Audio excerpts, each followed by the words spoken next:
저희가 여호수아의 말씀을 계속 묵상하고 있는데 사실 오늘 29절부터 43절까지 읽으려고 하다가 그 뒤에만 읽었어요. 왜냐면 계속 내용이 똑같아요. 누구를 치고 어디를 치고 거기에 생명을 단 하나도 남기지 않고 다 죽였더라. 다 진멸하였더라. 어디도 쳐서 진멸하고 어디도 쳐서 진멸하고 어디도 쳐서 진멸하고 계속 똑같은 이야기가 반복이 됩니다. 지금 이스라엘 백성들과 가나안 민족들 간의 전쟁이 벌어지고 있는데 그 전쟁은 어떻게 돼요? 이스라엘의 승리로 끝나는데 그 가나안을 그냥 쳐서 넘어뜨리는 것이 아니라 완전히 멸절시키는 거예요. 어른부터 아이에 이르기까지 모든 양과 염소와 좋은 것에 이르기까지 생명을 다 죽여버리는 거예요. 사실 우리가 그냥 성경을 읽으면서 그냥 우리 편이 이기니까는 넘어가지만 상대방을 생각하면은 굉장히 비참하고 굉장히 잔혹하고 굉장히 어떻게 보면 무자비한 그런 상황이 발생합니다. 근데 전쟁이란 그런 것이죠. 만약 반대로 가나안이 이기고 이스라엘이 졌다면 아마 이스라엘에 200만 명이나 되는 사람들은 한 사람도 살지 못했을 거예요. 전쟁이란 그런 것이에요. 어느 한쪽이 완전히 죽을 때까지 싸우게 됩니다. 물론 모든 전쟁이 다 그렇진 않아요. 대부분의 전쟁 가운데 군사들만 죽이고 아니면 포로들은 살려두고 일반 백성들은 살려두고 세금을 받는다라든지 이 정도 선에서도 끝날 수 있는데 좀 어떻게 보면 하나님 너무 잔인하신 것 아닌가, 하나님 너무 심한 명령을 내리신 것 아닌가 싶을 정도로 다 죽이라고 하시는 거예요. 모조리 다 죽이는 거예요. 그리고 이스라엘 백성들이 거기에 순종하며 나아가는 장면입니다. 자, 그렇다면 이스라엘 백성들이 왜 이토록 순종할까요? 우리가 지난 시간에 살펴보았던 것처럼 이스라엘 백성들이 사실은 그 이전에 몇 차례에 걸쳐서 실패했거든요. 하나님과 약속을 지키지 못했거든요. 하나님께 묻지 않고 하나님께 기도하지 않고 자기 마음대로 결정했다가 어떻게 보면 하나님과의 약속을 깨트리는 결과를 가지고 왔습니다. 어떤 사건들이 있었어요? 아이성 전투에서 하나님께 묻지 않고 전쟁을 벌였는데 사실 전쟁이 먼저가 아니라 자기들 안에 있는 죄악을 없애야만 했었죠. 아간이라고 하는 사람이 남들 모르게 좋은 물건들을 땅에 숨겨놨는데 사실 하나님께 물어봤다면 하나님 우리가 아이성과 싸워도 될까요? 물어봤다면 아마 하나님 말씀하셨겠죠. 거기가 문제가 아니야. 나와의 약속, 내가 모든 것을 진멸하라고 말했던 그 약속을 지키지 않은 그 무슨 사람의 죄가 너희들 가운데 있다 말씀하셨을 겁니다. 그렇게 하지 않았었죠. 근데 한번 실패를 하고 난 다음에 이제는 하나님께 좀 잘 물어봐야 되는데 또 실수했어요. 기브온 사람들이 가나안에 있는 기브온이라고 하는 족속들이 자기를 숨기고 이스라엘과 조약을 맺으러 옵니다. 마찬가지로 하나님께 묻지 않고 그냥 덥석 조약을 맺었다가 어떻게 보면 하나님과 약속을 그르치는 잘못된 결과를 가지고 말았어요. 하나님과의 약속을 소중하게 생각하지 않았어요. 민감하게 생각하지 않았어요. 그냥 대수롭지 않게 생각했어요. 그냥 내 눈에 보기에 좋은 대로 쉽게 선택했다가 사실은 큰 코 다치게 된 겁니다. 제가 오늘 주일학교 설교 시간에 약속에 대한 하나님의 말씀을 전했는데 한번 좀 분위기를 바꿔보기 위해서 우리 주의자매 한번 앞으로 나와주세요. 정말. 네, 이게 좀 진멸이 너무 차가운 내용이어서 진짜 맨날. 보여줘. 주의자매와 제가 오늘 율동을 같이 했어요. 노래와 율동. 즉석에서 배워서 우리가 한 번에 성공했었죠. 그렇죠? 제가 허리서 하나, 둘, 셋. 너하고 나는 친구 되어서 사이좋게 지내자. 새끼손가락 꼬리 걸고 꼭꼭 약속해. 네, 들어가셔도 돼요. 분위기를 바꿔보려고 제가. 사실 우리가 친구하고 약속도 새끼손가락 고리 걸고 꼭꼭 지키자고 약속을 하잖아요. 물론 그래놓고 안 지키는 게 많지만 약속이란 지키기 위한 거잖아요. 나 이거 실패할 거 생각하고 하는 게 아니라 반드시 지키기로 결심하고 약속을 하는데 지금 이스라엘 백성들은 2번에 걸쳐서 하나님과 약속을 깨트린 거예요. 그리고 이제 다시 새롭게 시작하는 전쟁 앞에서 그들이 결단하는 거죠. 우리가 반드시 이제부터라도 철저하게 하나님과의 약속을 지키겠습니다. 사실은 전쟁을 하면서 정말 어른부터 어린이 아이에 이르기까지 다 죽인다는 게 전쟁을 하는 사람 입장에서도 그게 트라우마 남지 않겠어요? 그게 쉬운 일이겠어요? 비록 전쟁 중이지만 사람을 죽인다는 것은 결코 쉬운 일이 아니에요. 정말 어려운 일이에요. 군사를 죽이는 것도 어려운데 어떻게 보면 힘없는 사람들까지 다 죽이라고 말하는 것은 사실 어떻게 보면 정말 잔인하고 어려운 명령인데도 더 이상 죄와는 타협하지 않겠다. 더 이상 죄가 우리 가운데 들어올 수 있는 그 조그마한 여지라도 주지 않기 위해서 철저하게 행하는 거예요. 왜냐하면 그 이전에 실수를 했기 때문에. 오늘 제가 말씀드리고 싶은 것은 회개예요. 회개. 사실 우리가 기도하면서 얼마나 많은 회개 기도를 합니까? 지난 한 주간, 지난 나의 삶, 정말 하나님 기뻐하시는 일을 하기보다는 그냥 내가 원하는 대로 살고 하나님의 마음을 아프게 하고 하나님 싫어하시는 일들을 해왔던 그것에 대한 회개 기도를 우리가 하면서도 문제는 뭐예요? 또다시 반복되어지는 우리의 실패가 있다는 거죠. 늘상 여러분들에게 이야기하지만 여러분들이 회개 기도를 할 때 회개 기도의 내용이 매번 바뀌어져 갑니까? 예전에도 말씀드렸지만 절대 그렇지 않아요. 네? 늘 넘어지는 곳에 넘어져요. 늘 약한 것에 약해요. 마치 무엇에 중독된 사람처럼. 중독이라는 게 뭐예요? 내가 이것을 끊어낼 수 없는 거예요. 다시는 안 해야지! 또 하는 거예요. 보통 대표적으로 술에 중독된 사람이 내가 다시는 술 마시면 내가 개다! 다음날 개가 되는 모습들을 발견하게 되죠. 네? 아, 내가 진짜 다시는 뭐뭐 하지 않겠어! 근데 그 다짐이 1주일, 2주일이 안 가는 경우가 대부분이라고요. 네. 그런 얘기 아마 많이 들어봤을 거예요. 도박에 중독된 사람들. 내가 다시는 도박하면 내가 진짜 사람이 아니야. 내가 손을 잘라버리겠어!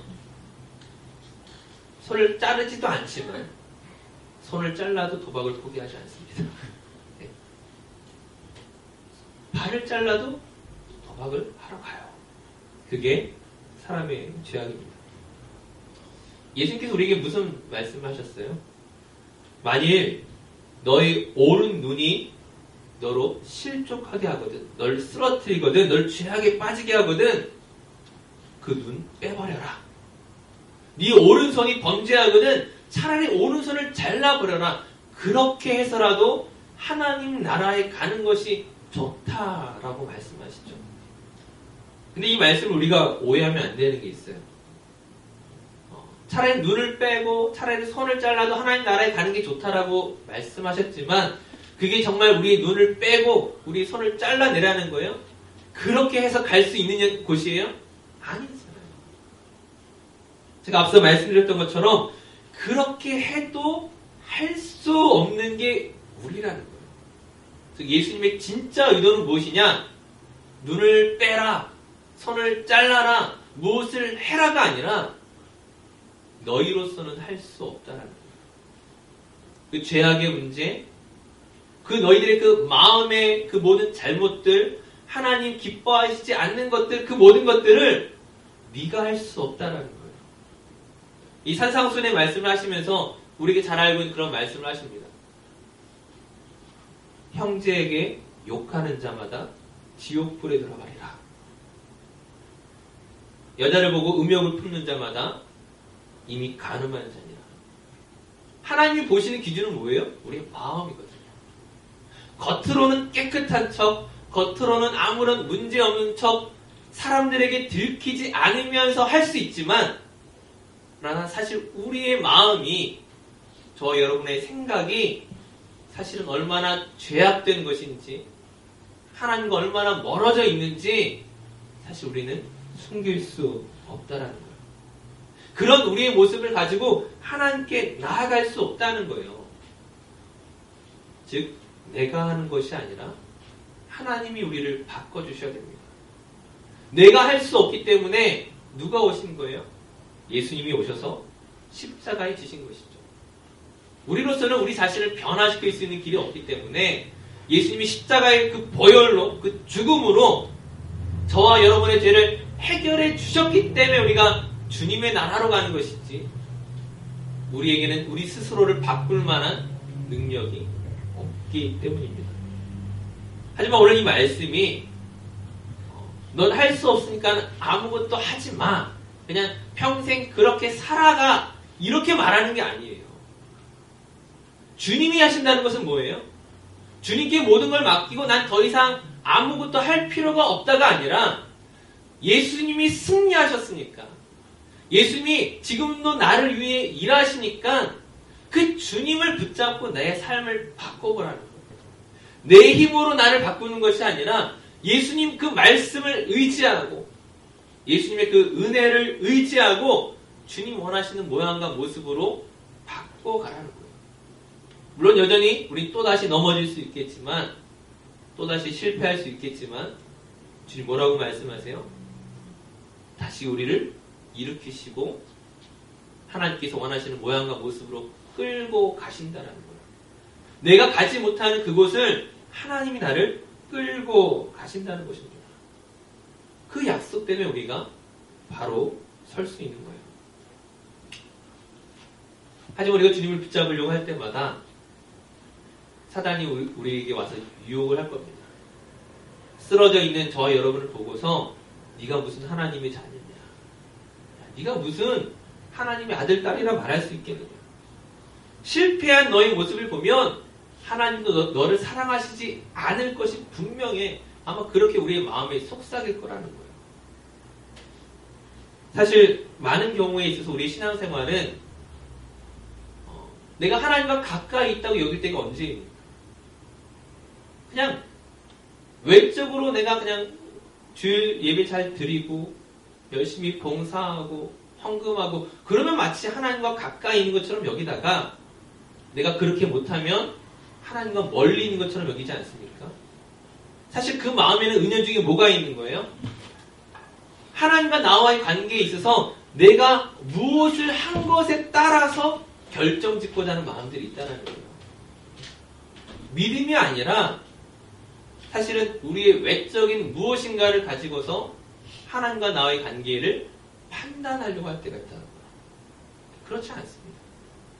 여러분들이 쓰러져 있든 혹은 여러분들이 잘하고 있든 여러분이 무슨 선택을 하든지와 상관없이 여러분이 이미 하나님의 자녀이고 예수 그리스도를 붙잡고 있는 그 사람에게 하나님이 여전히 소망이 되시고 구원이 되시고 우리를 옳은 길로, 좋은 길로 인도해 가실 것을 믿으라는 거예요. 내가 어떤 상황과 상태에 있는가에 상관없이. 목사인 제 자신도 실수할 때가 많이 있고 낙심될 때가 많이 있습니다. 낙심이 될 때는 다른 때 아니에요. 내가 잘 못하고 있을 때, 내 마음의 감정을 잘 다스리지 못하고 있을 때, 누군가에게 상처를 주었을 때, 내가 무슨 목사야, 내가 어떻게 이 사역들을 감당할 수 있겠어, 이런 마음이 저에게도 찾아올 때가 있어요. 그러나 하나님 다시금 우리에게 말씀하시는 것은, 또 저에게 말씀하시는 것은, 네가 어디에 있든 무슨 상태에 있든 난 너를 사랑한다라고 말씀하시는 거예요. 제가 어제 주의자매도 얘기했던 제 하나 이야기를 말씀드리도록 할게요. 이미 예전에도 설교 시간에 한번 말씀드린 적이 있는데, 제가 처음에 호주에 왔을 때 저는 이 호주가 하나님께서 저에게 보내신 믿음의 시련이라 생각했어요. 정말 오기 싫은데 왔거든요. 정말 한국 떠나는 게 싫어서 난 정말 호주 가기 싫어. 호주가 아니라 외국 나가는 거 싫어 해서 계속 이렇게 미루다가 어쩔 수 없이 왔는데 6개월 지났을 때 근본적인 질문이 생겼어요.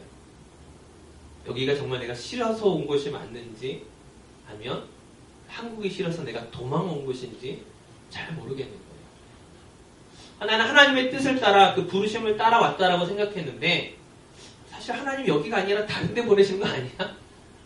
그런 의심이 막 저에게 찾아오는 거예요. 무엇이 정답인지 내 상태가 어떤지 스스로에게도 잘 모르겠던 상황이었습니다. 하나님 그때 말씀하시는 거죠. 야, 그곳이 좋은 곳이든 나쁜 곳이든 네가 도망을 갔든 믿음으로 갔든 그게 무슨 상관이야. 나는 여전히 너랑 같이 있는데 무슨 상관이야.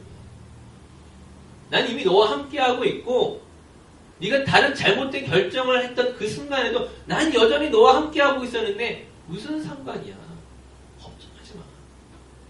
네가 니느웨를 가든 다시스를 가든 한국을 가든 호주를 가든 또 다른 나라를 가든 혹은 우리 스스로가 하나님이 너무나 멀게만 느껴지고 죄악이 우리와 너무 가까워져서 범죄하는 그 자리 가운데 있을지라도 실수하는 그 자리 가운데 있을지라도 여전히 하나님이 우리를 붙들고 계시다는 사실을 잊지 않았으면 좋겠습니다. 앞서 우리가 새끼손가락 거리 걸고 약속을 했는데 나는 그 약속을 잊어버릴지라도 나는 그 약속을 깨트리려고 할지라도 하나님 절대 놓지 않으십니다. 하나님께서 여러분 포기하지 않으세요. 몇 번 실수했다고 또 넘어졌다고 또 실패했다고 버리지 않으세요. 야 너는 더 이상 내가 상관하지 못하겠다. 나도 너 포기하겠다라고 말씀하시지 않는다고요. 이스라엘 백성들이 우리 2번이나 실수했는데 몇 번이나 실수했는데 이제부터도 열심히 하자. 하지만 우리가 이스라엘 백성들 알잖아요. 그 이후에 또다시 실패하고 우리 반드시 회개하고 똑바로 하겠습니다. 또다시 실패하고 또다시 실패하고 그래서 하나님의 아들이 십자가에 죽기까지 오신 이유가 바로 우리의 실패 가운데 있는 것입니다. 저와 여러분의 실패가 하나님의 실패로 이어지는 것이 아니라 하나님께서 우리를 위하여 일하시는 하나님이 우리를 향하여 모험하시는 그 놀라운 일들로 이어지게 되어 있다고요. 그런 것을 생각하면서 낙심하지 마시고 믿음으로 살아갈 것들을 다시 한번 다짐하셨으면 좋겠어요. 그 다짐이 정말 하루가 무섭게 또다시 넘어질지라도 또다시 다짐하시고 또다시 결단하시고 또다시 힘내셨으면 좋겠어요. 우리 그런 거 잘하잖아요. 우리 맨날 다이어트 하면 작심삼일 하잖아요. 나 오늘부터 다이어트야! 선포하고 실패하고 또다시 선포하고 실패하고 또다시 선포하고 실패하고 그래 다이어트 안 할 거예요? 그래도 할 거잖아요. 네? 믿음도 마찬가지예요. 나 실패했으니까는 하나님 나 이제 더 이상 하나님 나 버리실 거야. 하나님 절대 안 버린다니까요. 절대 포기하지 않는다니까요. 단지 그것만 너무 믿지 마시고 그러나 믿음대로 살아갈 것들을 다시 한번 결단해보세요. 어느 순간 저와 여러분의 삶이 바뀌어져 있습니다. 변화했어요. 달라져 간다고요. 한 가지 제 이야기를 더 하면은 여러분 보시기에 제가 참 신실해 보이는 사람일 수 있지만 저도 별로 학창시절에 신실하지 않았어요. 저도 항상 입만 열면 욕이 나오던 때도 있었고요. 네. 항상 그냥 장발하고 염색하고 멋부리던 때도 있었고요. 친구들과 패싸움하고 다닐 때도 있었고요. 술로 그냥 24시간 마실 때도 있었고요. 그 모든 거 가지고 제가 여러분한테 다 하나하나 까발리기 시작하면 고개 못 들 일이 너무 많아요. 하나님께서 그런 저를 목사 되게 하신 것은 목사 될 만해서가 아니라 하나님 끌고 가신 거죠. 제가 어렸을 때 목사 되겠다고 하나님 앞에 약속하고 서원했는데 하나님 그 약속을 잊지 않으시고 그 서원을 잊지 않으시고 저를 사람 만들어 가신 것이지 제가 신실하고 괜찮아서 목사 된 게 아니라는 거예요.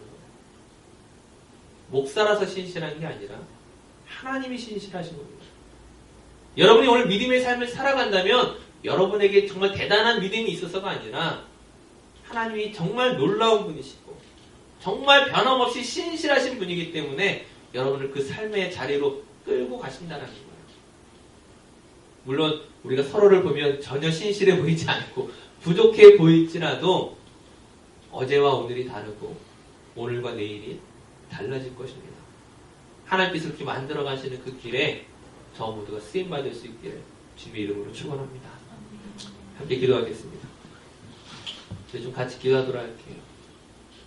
혹시 우리 안에 또다시 결단해야 할 어떤 문제가 있습니까? 하나님과의 관계에서 자꾸만 나를 밀어내고 멀어지게 하고 쓰러뜨리는 어떤 죄의 유혹들이 있습니까? 우리 안에 어떤 교만이 있습니까? 그 모든 것들을 다시금 하나님 앞에 내려놓고 귀한 믿음으로 살아갈 수 있도록 주님 저를 붙잡아 주세요. 주님 절대 저를 포기하지 않으심을 다시 한번 믿고 나가는 이 시간 되게 해주세요. 그런 마음으로 함께 기도하도록 하겠습니다.